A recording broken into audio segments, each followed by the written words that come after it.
오늘 초대 손님은 제주도 최초로 4연속 당선의 신화를 써온 신망 두터운 국회의원이시고요. 또 불심이 깊기로도 유명한 분이세요. 국회 정각회 명예회장이신 강창일 의원 모셨습니다. 네, 안녕하세요. 예, 반갑습니다. 예.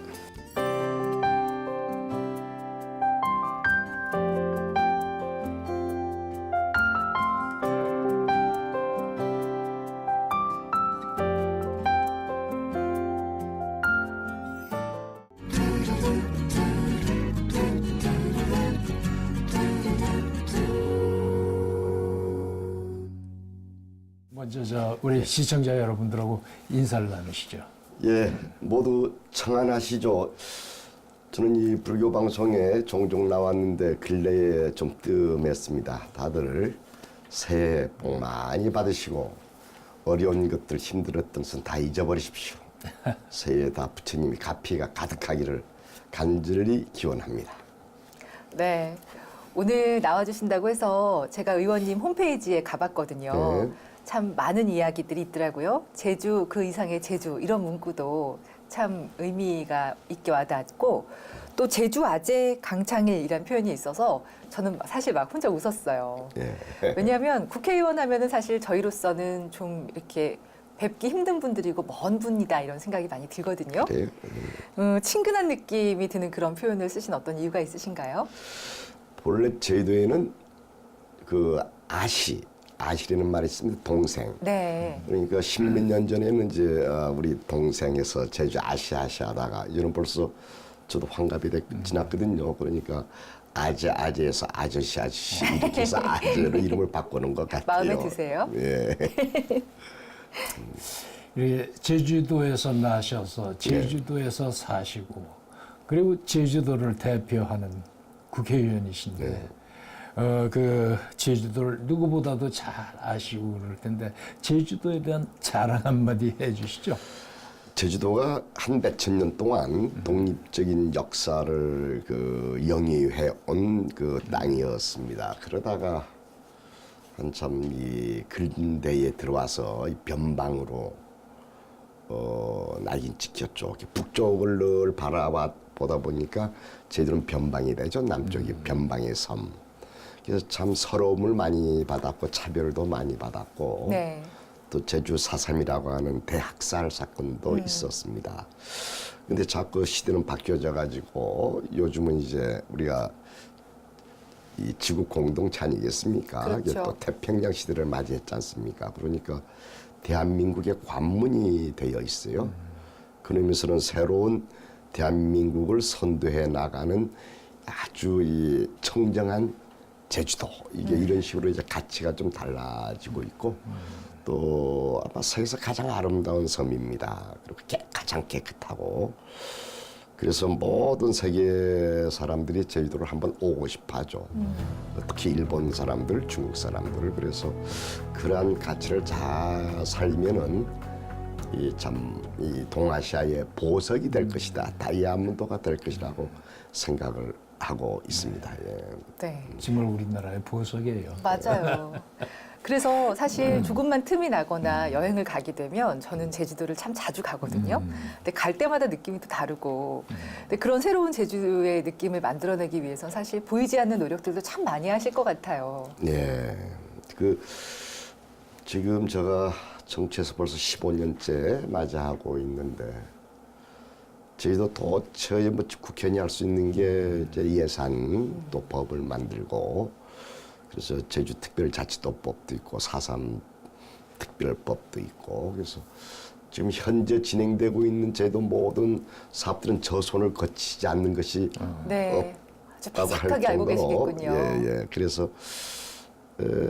제가 서울에서 국회의원에 썼으면은 그렇게 지역 문제 신경 안 써도 되는데 제주도에서 나왔기 때문에 그 제주도 문제에 각별히 신경을 쓰게 되고 아까 참 그 청정하고 아름다운 제주도를 어떤 진짜 보석으로 만드는데 모든 심려를 기울이게 되죠.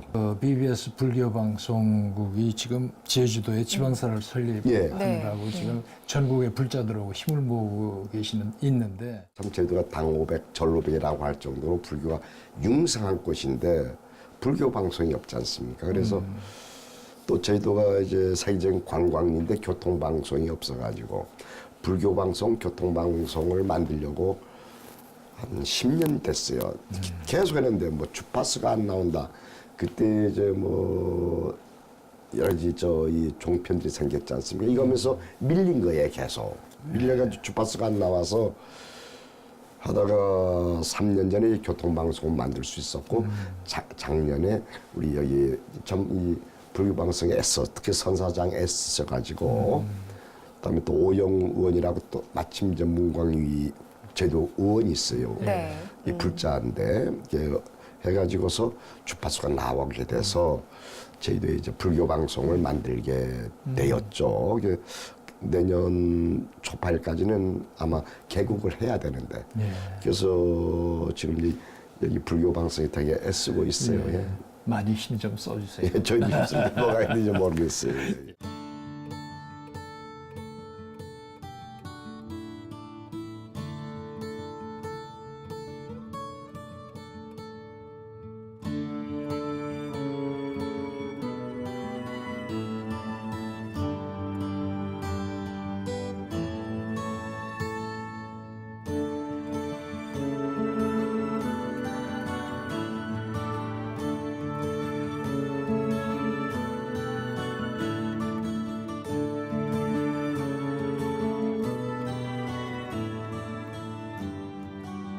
지난 2004년 제17대 국회의원 선거에서 당선되신 이래로 단 한 번의 낙선도 없이 이것도 비결이 있을 것 같으세요. 네 번째 임기를 맡고 계신 걸로 알고 있는데 4연속 당선은 제주도 헌정사상 최초의 일이라고 들었습니다. 예, 4연속 처음이에요. 그 제주 분들이 이상하게 한두 번 시킨 다음에 떨어뜨리고 했었는데 비결이 있으세요? 운 좋게 4연속 했다고 생각을 하면서 제가 이 불자죠. 그래서 그리 집착을 별로 하지 않습니다. 예, 뭐 하늘에 하라고 하면 하고 하지 말라고 하면 하지 않고 그렇게 하다가 지금까지 계속 하게 됐는데 뭐 중간에도 여러 번 국회의원 자리 그만두고 싶은 때가 많이 있었어요. 괴롭습니다. 네. 놀고 싶고 나쁜 짓 하라고 하면 하나씩 나쁜 짓 할 수 있는데 뭐 제가 정치 프로도 아니고 그래가지고 참 짜증 날 때도 있고 그렇지만은 뭐 성심이 성의껏 그리고 집착하지 않고 초심 잃지 않고 뭐 그런 것들이 아마 도민들이 저를 다시 뽑아주지 않았느냐. 그래서 어깨가 참 무겁습니다. 네. 처음 데릴 때도 거기는 이제 과거에 보수 정당인 한나라당이 늘 몇십 년을 해왔어요. 야당이 발을 못 붙였었습니다. 이 제주 반대하게 되면 빨갱이로 몰릴까 봐서 반대를 못해서 여당 아니면은 그 다음에 이제 무소속. 제가 2004년도 처음 내려가서 그 다음에 지금까지 4번 연속 제주도 새 지역을 저희 당이 계속 하고 있고 저 개인은 이제 내리 4연속 하고 있는 역사를 쓸 수가 있었죠. 그래서 2004년도 1월에 제가 그땐 열린우리당입니다. 열린우리당 창당 준비위원장으로 아무것도 없이 제가 집이 없습니다. 제주도에. 지금도 이 아파트 하나 빌어서 사는데 방 빌어서 선거 2개월 해서 그 다음에 계속 하고 있는 상황인데 이제 제주 사람들도 4.3 특별법이 만들어지고 이 나라가 민주화가 되면서 노라고 아닌 건 아니라고 할 수 있는 그 정신적 해방을 맞이했기 때문에 비록 야당이라 하더라도 찍어주지 않느냐 이렇게 생각을 하죠. 네.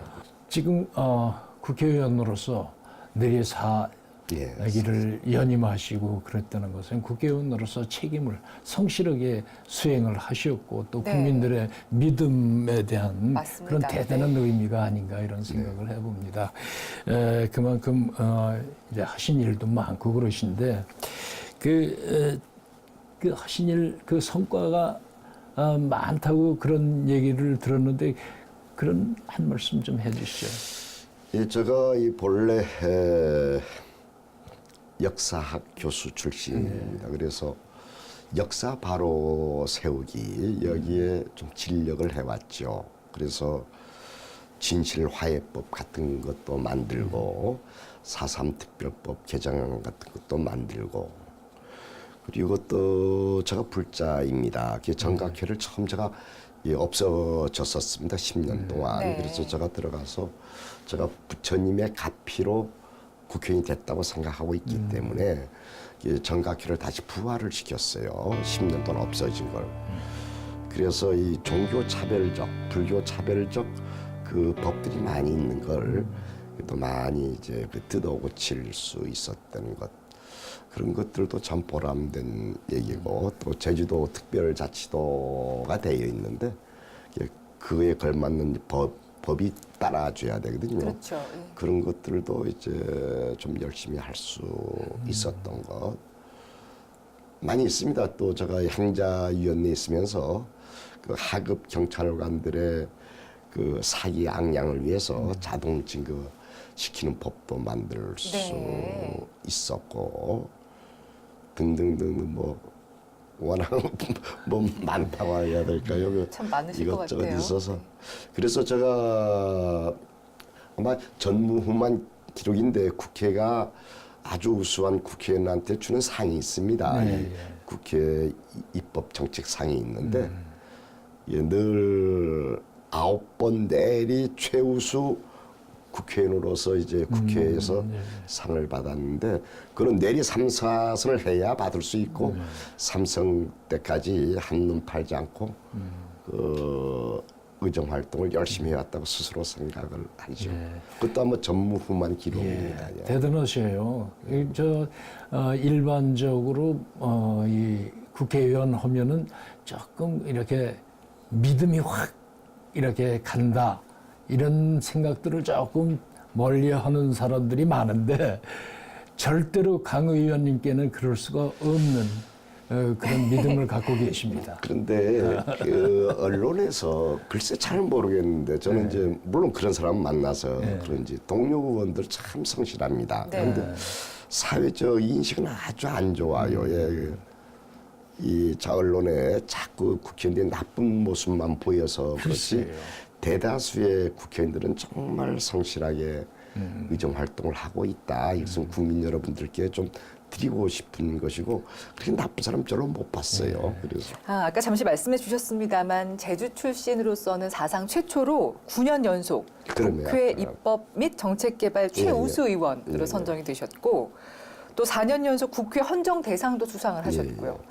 상복이 많으신 것 같다는 생각이 들어요. 헌정 대상이야 뭐 그런데 이 아까 9년 연속 그 제도가 만들어져서 9년 연속 최우수상은 이 다음에 나오지 않을 겁니다. 그런데 이제 사선 의원 되면 그거 못합니다. 이제 법안 제출도 전부 초재선 의원한테 넘겨주고 네.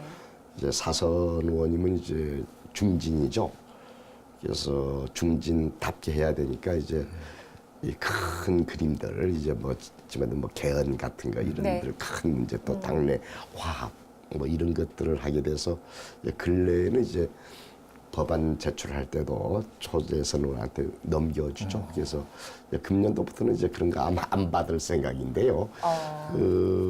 저하지만 그거는 전무후무한 기록일 것입니다. 내일이 돼야 되고. 네. 그러면서 참 여러 마음도 드실 것 같고요. 그러면서 이제 스스로 회고해 보셨을 때 지난 12년의 의정 활동이 나 스스로 봤을 때 잘한 것 같다, 열심히 한 것 같다 이런 느낌이 드세요? 어떠세요? 예, 성심성의껏 해왔다고 스스로 생각을 하고 있습니다. 네. 또 전 성격이 무슨 어디 파벌지고 막 이런 걸 싫어해가지고 시시비비를 걸죠. 늘 비주류. 만년비주류예요. 예, 뭐 예. 잘못되면 그 잘못됐다 얘기하고 이런 식으로 쭉 국회의정 활동을 해왔는데 그래서 저 동료원들이 뭐 저를 어렵게 생각하는 부분에 있어서 우리는 아닌 건 아니다 아주 카피해서 얘기를 해버려서 네. 그래서 지금까지 불미스러운 일이 한 번도 이 관여되지 않고 그래도 깨끗한 이미지로서 또 성심성이 해왔다는 데 대해서는 스스로 참 뭐 자부심이라고 할까 네. 그런 걸 갖고 있죠. 예. 예, 앞으로 제가 팬이 될 거고. 아, 이게 무슨 말이에요? 예.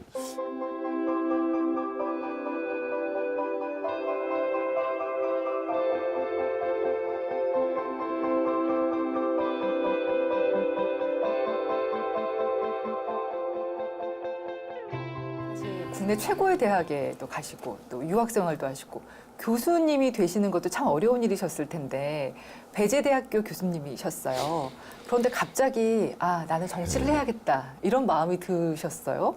어떻게 국회의원이 되신 건지 궁금해요. 실제는 어릴 때부터 이 불의를 보면 참지 못해서 저 고등학교 3학년 때 1969년도 삼성개헌이 있었는데 고등학교 3학년 때였어요. 대학교 입학을 해야 되는데 도저히 참지 못하겠더라고. 이건 민주주의가 아니다. 해가지고 그때 이제 데모해서 학교에서 잘리고 또 대통령 선거법 위반으로 기소도 당했던 사건이 있었어요. 그 다음에 대학에 들어왔어요. 이게 뭐 ROTC도 받고 좀 착실하게 생활하는데 유신 독재를 만난 거예요. 이게 현역 ROTC 학생으로서 이거 4학년 때였는데 도저히 참지를 못하겠어요. 그래서 다시 일어서서 해서 이제 감옥을 끌려가게 되는데 이게 밖에서는 말이죠. 내가 정치를 하는 걸로 늘 아는가 봅디다.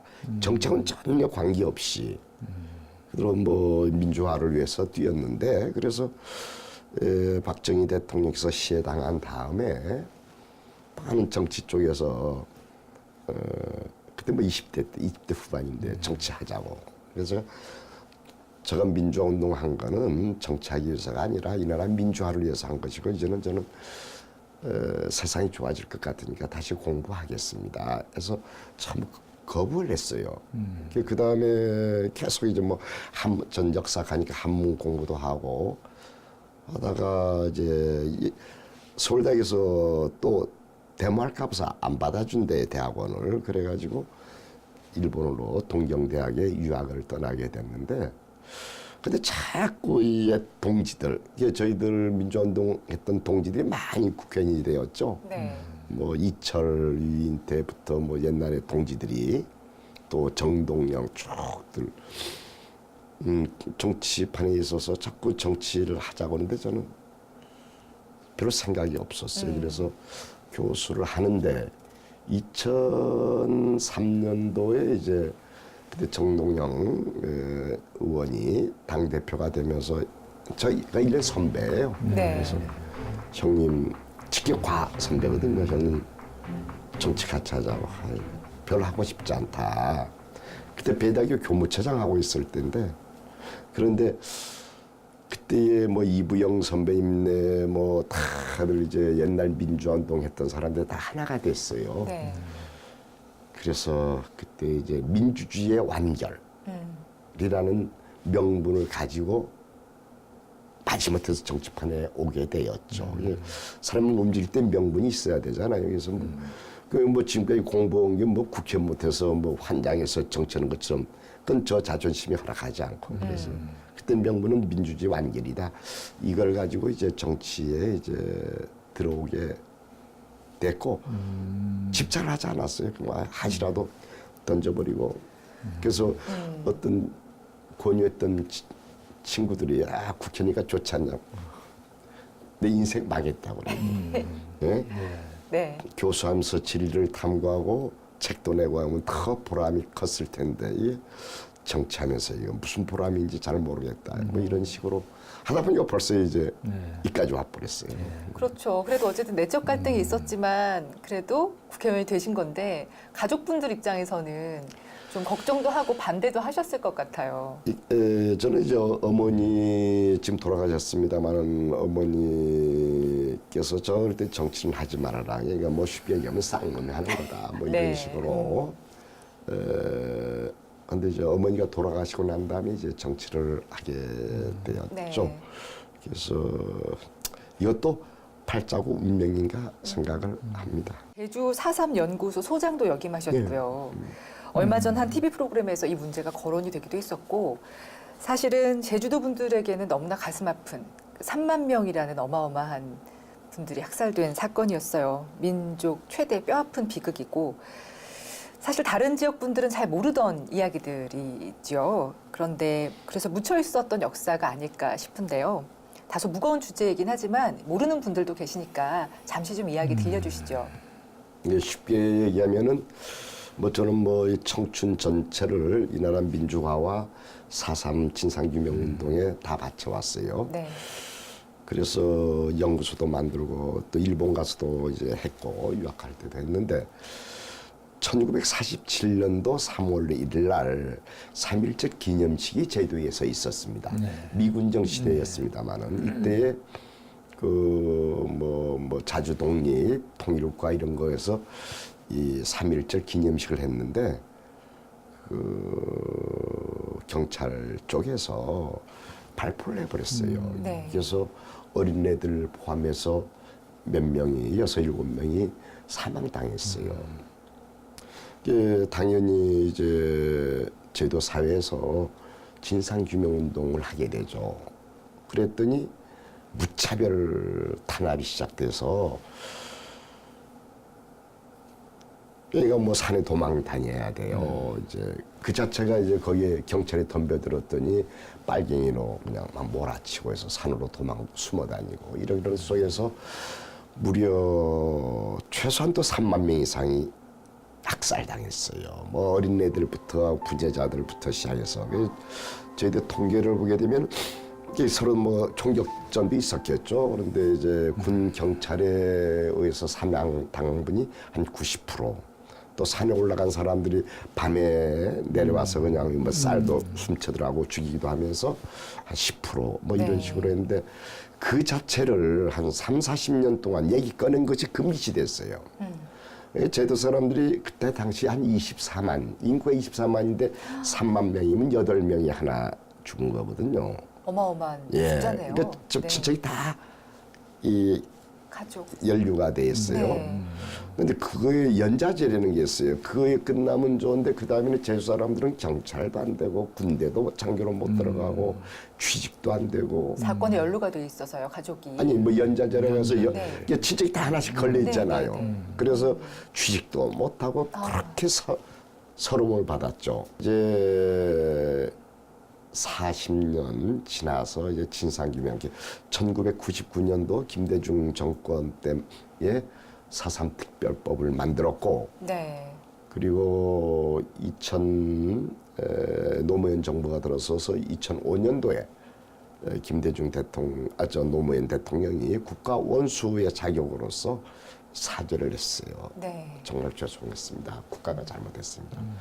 국가 공권력에 의해서 많은 어린 부녀자들, 이 어린 아이들 다 이제 희생을 당했다 이거죠.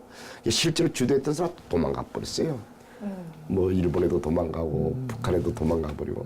그러니까 죽은 사람은 힘없는 억울한 사람이에요. 이게 그런 역사가 하나둘씩 박혀지고 있고 지금 아직도 완전히 진상규명이 되어 있지 않습니다. 뭐 대전 산내골에서 몇천 명이 죽었는데 지금도 산내골에 그냥 그대로 묻혀져 있어요. 그냥 네. 집단 학살 당해가지고 그것도 시신도 제대로 이제 발굴이 안 되고. 뭐 네. 코발트 광산 대구에 가서 코발트 광산에도 엄청난 사람이 그대로 뭐 불법적으로 체포하고 감금해서 그대로 행정명령으로 해서 죽여버리는 거예요. 그래서 그런 것들이 진실이 좀 박혀져야죠. 이제 내년이 70주년이거든요. 그래서 새로운 하나의 분기점을 만들어야죠. 이제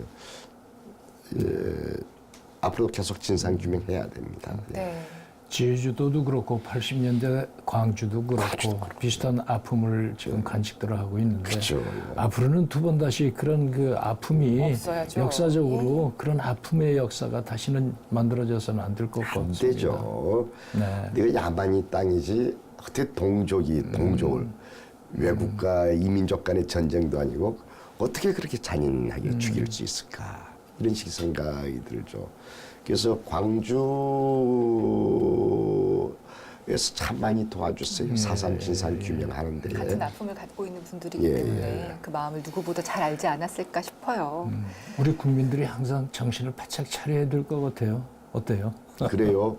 네. 민주주의는 쟁취하는 것보다 지키는 게 더 어렵다고 합니다. 평화도 평화를 갖고 오는 것보다 평화 지켜나가는 게 더 어렵다고 하지 않습니까? 그래서 국민들이 두 눈 부릅뜨고 다시는 그런 일이 없도록 다시는 이 전쟁이 없도록 두 눈 부릅뜨고 애쓰지 않으면은 전쟁은 늘 역사 속에 있어 왔지 않습니까? 안 되죠 이제.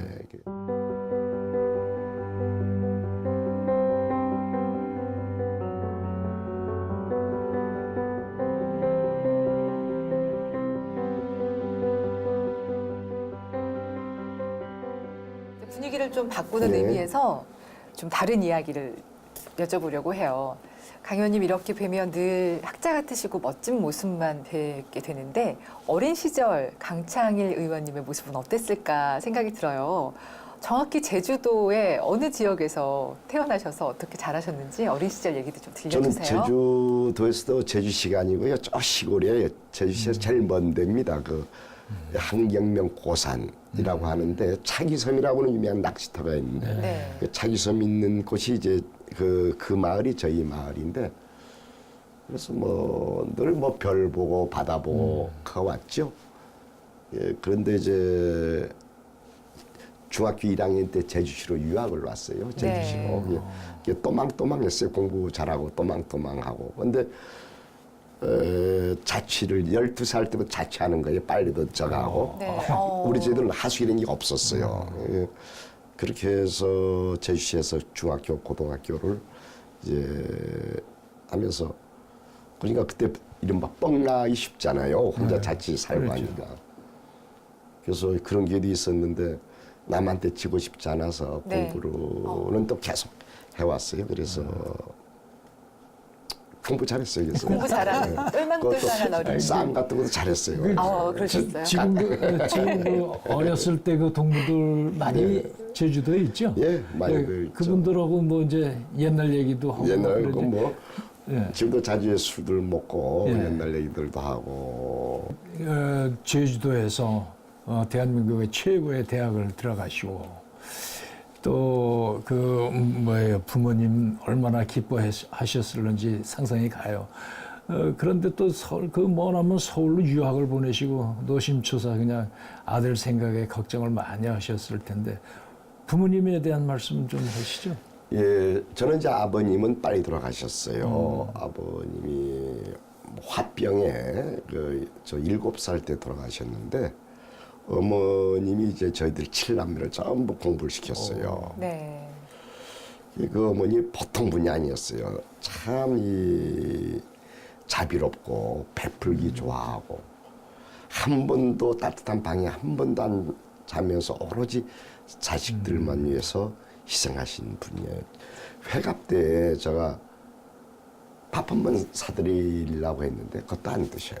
네. 그러다 고생만 하시다가 따뜻한 말이 다리 한 번 주무르지 못하고 어머니가 돌아가셔서 늘 그게 가슴이 아프고 저희 어머님은 아주 만일에 남자로 태어났으면 아마 재벌 됐을 분이에요. 일본서 일제시대 때 일본서도 돈 많이 버셔가지고 시골에 와서 뭐 장사도 몇십 가지 하고 막 그랬었어요. 어릴 때 또 유복 돈이 많았어요. 어머니가 네. 워낙 이 장사를 잘해서 논 밭도 많이 있고 집도 많이 있고 그랬었어요. 시골에서. 그래서 저희들이 이제 공부를 할 수 있었는데 공부하면서 이제 다 파는 거죠. 그냥 재산이 하나도 없어요. 네. 그 어머님한테 지금도 이제 따뜻하게 한마디 참 위로의 말씀 못 드린 게 늘 가슴 아파서 그래서 이 정치하면서 양로당에 노인정에 가면 어머님 생각하면 늘 눈물이 나와요. 네. 있어요. 각별한 그래서 마음이 저 드시겠군요. 요즘 얘기합니다. 그 후배들이 하던 사람들 효도하라. 어머니를 위해서가 아니라 너 스스로를 위해서 효도하라고 합니다. 효도 안 하면 저 가슴이 아파요. 네. 효도하지 않고 돌아가셔서 근데 효도하면 덜 가슴이 아픈데 그래서 너 본인을 나를 위해서 부모님께 효도하라 이런 얘기를 합니다. 예. 그 전에 저는 어느 선생님으로부터 이런 말씀을 들었어요. 부모님에게 효도하려면 돈 많이 벌어서 뭐 권력을 많이 갖고 이렇게 부모님 대하지 말고 네가 훌륭한 사람이 되라. 그것이 부모에 대한 효도다. 예. 네. 이런 말씀을 예. 들었거든요. 제가 서울대학교 들어갔을 때 참 효도를 한 거예요. 뭐 맞아요. 그렇죠. 얼마나 좋으셨겠어요. 뭐저막 현수막 시골에 그렇죠. 현수막도 예. 붙이고 하지 않습니까? 그래서 어머니가 이제 좀 고생한 보람이 있었는데 3년 있다가 이제 감옥을 들어가 버린 거 아닙니까? 그러니까 그렇죠. 얼마나 가슴이 메어질 거예요. 네. 어머니가. 그래서 그때는 이제 면회도 안 될 텐데 어머니는 면회가 됩니다. 저희들은. 저는 이제 안양교도소에 있다가 순천교소 내려갔는데 어머니가 오셨어요. 배 타고. 차마 보질 못했어요. 그래서 그래도 저희 어머님이 그 의연하신 분이어서 조그만한데 의연하셨던 것 같아요. 눈 하나 흘리지 않고 나는 어머니 오지 마, 가. 근데도 어머니 더 건강이나 잘 차려 하면서 그러더라고요. 강회님께서는 사실 신심 깊은 불자로도 유명하세요. 10년 만에 국회 정각회를 다시 시작하신 명예회장이시기도 한데요. 그 이야기 좀 들려주세요. 우선 작년까지 제가 회장하다가 네. 이제 2년씩 하니까 물려주고 이제 명예회장으로 들어와 있는데요. 저기 불사를 많이 했습니다. 우선 제가 이제 14년 전에 국회 들어와서 첫째 한 게 정각회를 만들었어요. 네. 그때 같이 만들었던 사람 다 이제 뭐 그만뒀어요. 저이 마사인가 거기 안홍준 씨네 이용리 국부의장 이런 분들 같이 만들어서 이 정각회에 종교의 여야가 어디 있느냐. 그때 저희들이 집권당일 때 그래서 네. 만들자. 그래서 이용리 어른을 회장하고 저 부회장 안홍준을 부회장해서 쭉 해오다가 이제 돌아가면서들 이제 하게 돼서 그래서 제가 정각회 회장하면서 이 정각선언이라고 우리 국회 내에 있습니다. 그걸 평수를 많이 2배로 넓혀놨어요. 네. 그리고 과거에 국회에서 보면 크리스마스 추리는 늘 국회 내에 있는데 우리 초팔라는 그게 없어요. 그래서 국회의장한테 얘기해서 안 된다.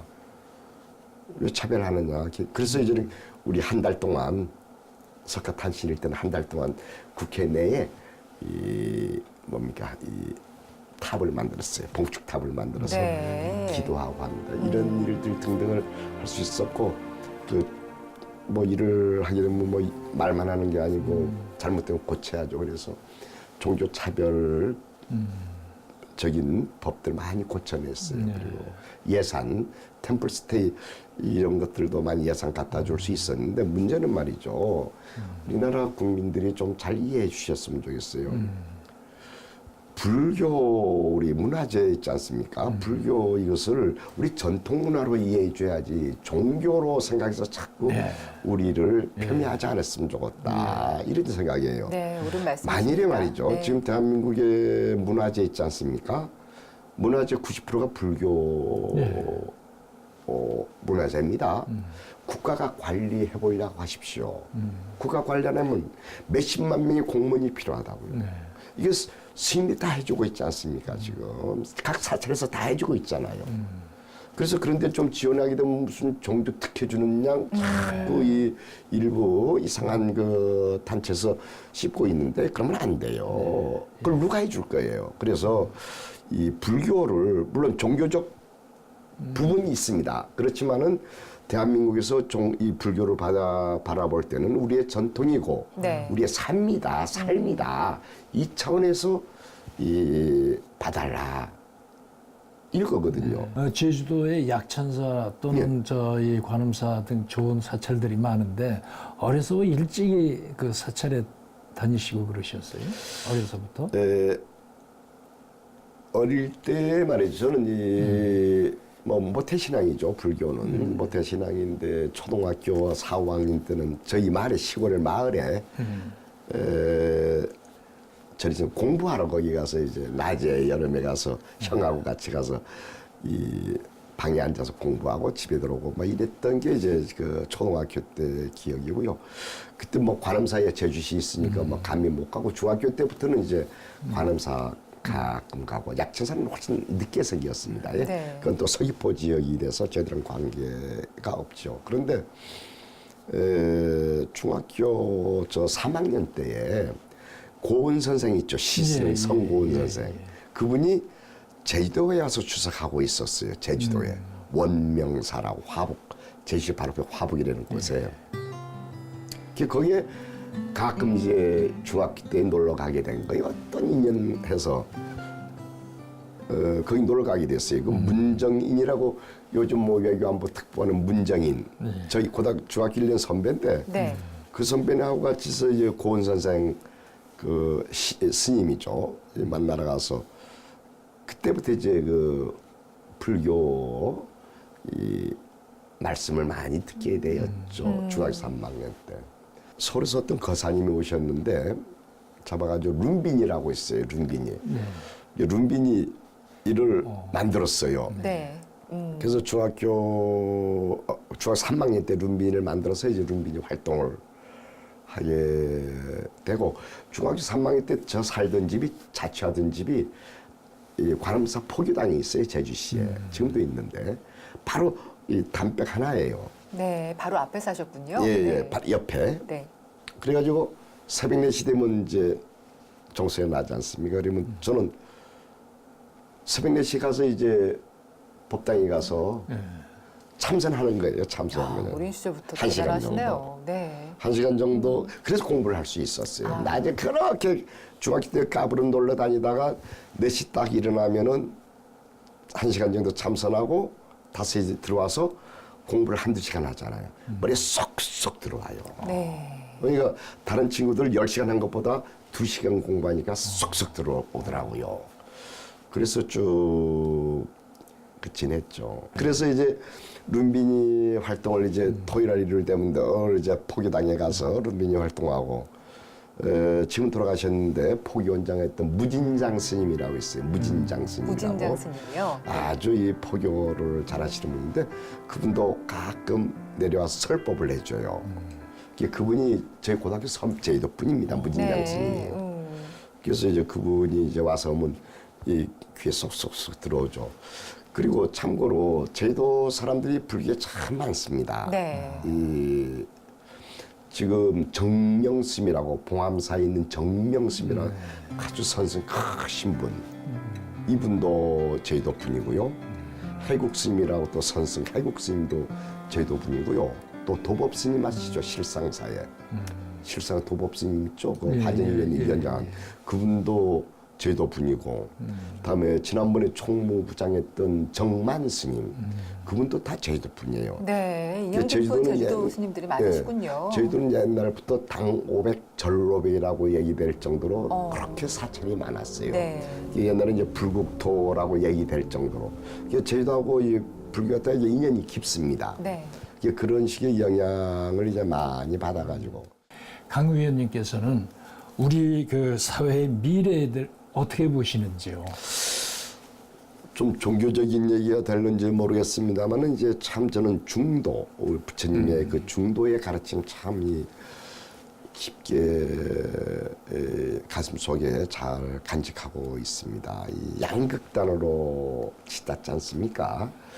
근데 우리 불교 부처님의 가르침은 너그럽게 자비롭게 이렇게 하나로 묶어내가거든요. 반대를 하더라도 우리 불교는 대안을 내놓습니다. 네. 대안을. 반대면 안 된다 이게 아니고 이런 식으로 하자. 참 이 부처님의 저는 그래서 농담처럼 이 부처님이 가르침이 참 널리 퍼졌으면 좋겠다. 그럼 싸움도 할 필요가 없어요. 극단으로 치닫아서 너 죽일 놈, 살릴 놈, 나쁜 놈, 좋은 놈 하지 않습니까? 이 부처님은 그게 없어요. 네. 예? 우리는 다른 것, 것을 틀리다고 해버리잖아요. 응? 다른 것에 지나지 않는데 다른 것 속에서도 우리가 찾아낼 게 많이 있지 않습니까? 받아들여야죠. 근데 우리는 틀렸다고 해버려요. 그게 서양 종교 같은 거 있어. 저스티스, 정의냐 아니냐. 그러니까 부정, 긍정 이건데 부처님 그거 아니에요. 가운데서 전부 받아들여서 그 좋은 것은 받들기도 정치판도 좀 그래야 된다고. 상대방 역시 성숙해야 된다고 생각하고 경륜이 있어야 된다고. 처음에도 저도 국회에 왔을 때는 늘 만나는 사람만 만나니까 나하고 틀린 생각 가지면 좀 부정을 했어요. 네. 저 나쁜 놈, 저 부족한 놈. 요즘은 그렇게 생각할 수도 있다. 네. 이런 식의 생각을 해요. 그래서 상대방을 이해해 주려고 하다 보면 뭔가 타협점이 생길 수 있잖아요. 물론 아주 나쁜 사람도 있을 수 있어. 그렇잖아요. 네. 대부분 다 뭔가 있어요. 그래서 참 부처님 가르침이 우리 생활화되게 되면은 참 싸움도 없어지지 않을까 이런 식의 생각할 때가 저도 많이 그 있습니다. 말씀에 공감을 합니다. 예. 네. 정말 모든 거를 그렇게 생각을 하면 서로 통화가 되고 이해가 되고 받아들일 점이 네. 그리고 길이 보일 거라고요. 그래요. 예. 맞아요. 자, 앞으로 이뤄내고 싶은 일들 어떤 계획들이 있어요? 뭐 저는 아까 말씀드린 집착을 하지 않습니다. 네. 현재 저한테 주어진 일을 지금 이제 있죠. 이제 금년도, 내년도, 내후년도 쭉 이제 뭐 이 법도 만들고 예산이 뭐니 또 개헌 문제니 이렇게 주어진 정치인에게 주어진 그런 것들을 열심히 최선을 다해서 해서 무슨 막 좀 성격이 좀 특이합니다. 막 계획 세우고 이렇게 하지 않고 집착하지 않고 나한테 주어진 일 최선을 다한다. 뭐 이런 자세로 늘 살아가고 있습니다. 그리고 또 하나는 그게 있습니다. 제가 이제 이미 중진이고 또 하나 불교 정각회 쭉 해왔고 네. 또 제가 한일루원연맹 회장입니다. 한일루원연맹이 국회의원이 한 175명입니다. 네. 국회의장 다음에 제가 제일 회원을 많이 거느리고 있는데 여야가 저희들 저 머릿속에 없습니다. 그거는 역시 초선하고 다른 부분이에요. 여야 없이 오로지 국가 국민 생각하면서 이렇게 생각을 하죠. 당내에서 뭐 쫄쫄쫄 이런 것도 하지 않고 그리고 이 다른 타당하고 제일 인간관계가 좀 많은 편입니다. 제가 뭐 우리 정각회도 자유한국당이 더 많습니다. 숫자가 또 우리 한일의원연맹도 그렇게 해서 두루두루 대화를 하기 때문에 이런 속에서 국회 내 소통 이런 부분에서는 좀 제가 또 해야 될 일이 많이 있다 이렇게 생각을 네. 하고 있습니다. 소통, 통합 능력 여러 가지 좋은 말씀들을 정말 오늘 많이 해주셨는데요. 네. 마지막으로 우리 시청자분 여러분들께도 한 말씀 부탁드려요. 황금띠, 황금개해라고 합니다. 무술년. 그래서 이제 황금은 돈 아닙니까? 그래서 우리 불자님들 다들 복 많이 받으시고 돈 많이 버시기를 간절히 기원하겠습니다. 예. 고맙습니다. 네, 오늘은 제주도가 낳은 정치인 강창일 의원님과 함께 귀한 시간 함께했습니다. 언제 어디서든 부처님의 제자다웠게 국민들을 위해서 열정적인 일을 해주시기를 부탁드리겠습니다. 오늘도 함께해 주신 여러분 고맙습니다. 다음 이 시간에도 기대 많이 해주시기 바랍니다. 여러분 행복하세요.